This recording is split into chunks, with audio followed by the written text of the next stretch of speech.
Hey guys, in this video we're going to talk about the processing canvas. We're also going to talk about the different processing functions that are provided to us, and then um, these two processing variables, internal variables called mouse x and mouse y, and what they do. Um, so let's begin. The processing canvas is basically a place that allows you to draw stuff with your code. Let's open up processing. Let's write the basic outline of a program. All right. If you don't want to see this message appear again, you could read it through once so that you can, understand what's going on. Uncheck this and then just close it. Let's write a basic sketch. Void setup. Void draw. So by default, when you run an empty program, this little window appears. That's the canvas. The canvas is basically where your code draws things. Because we don't have anything being drawn right now, um, the canvas is going to be blank, and it's going to be this default size, which I think is 100 and 100, but whatever. Um, this function right here called size, it has two things that you give to that function, each of which are called arguments. Well, combined, they're called argument. This is the first argument, and this is the second argument. The first argument is is a number, and that number specifies how wide the canvas should be in the x direction, and the second argument specifies how high in pixels the canvas should be in the y direction. So if we run this again, you'll see that the canvas is now 250 wide by 500 pixels tall, and they're roughly, as you can see here, the width is roughly half the height of the height, or half the width of the height. So that's what the size function does. It creates a canvas of some particular size.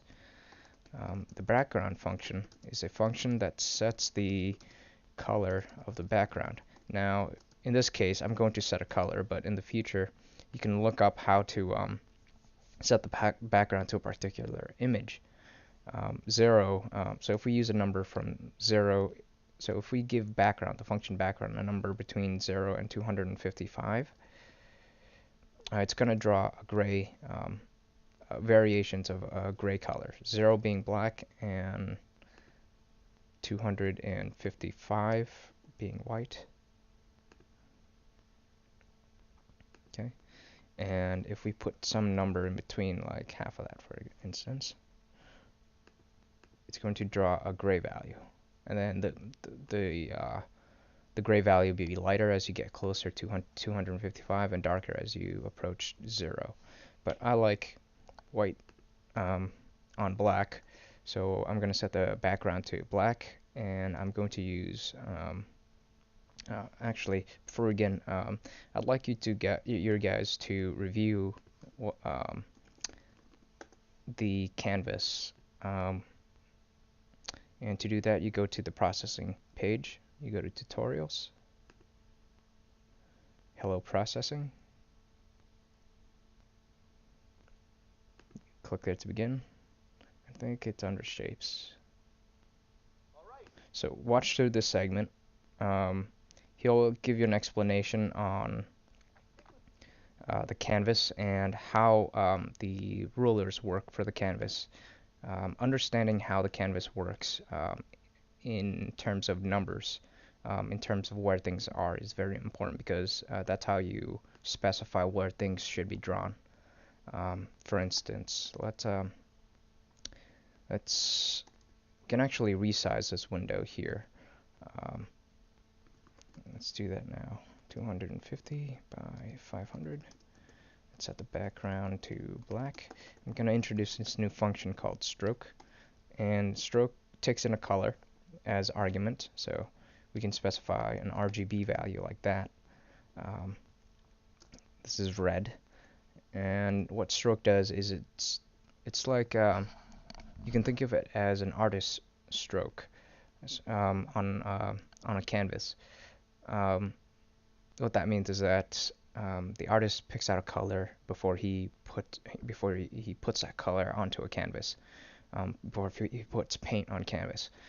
And similarly, the stroke takes in a color, and what it allows the computer to do is it allows the computer to draw um, with whatever instructions that appears underneath stroke um, in a particular color. So for instance, if we draw a line from the coordinate 0, 0, which is up here, to the coordinate 100, 100,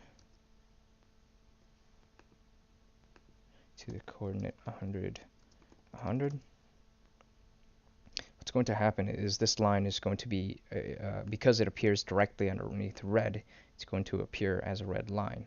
Now, when I run this code, these two shapes will disappear because this code does not include instructions to display these two shapes.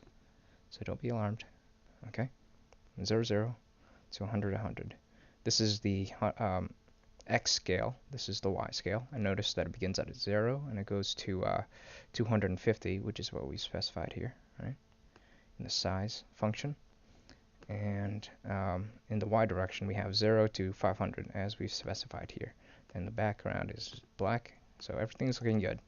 So the reason why the instruction stroke is so important is because, and the ordering matters, is because we can do something like this, where we're going to use this is RGB, so red, green, blue. So this is going to be a green pen. Let's draw another line.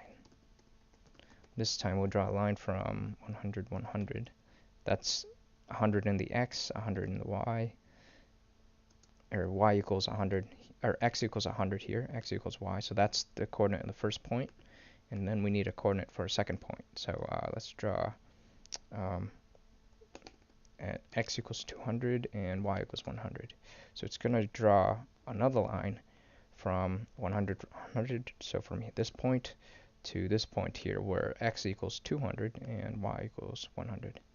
And this guy will explain it in the video, but that's a basic summary of what he's going to talk about.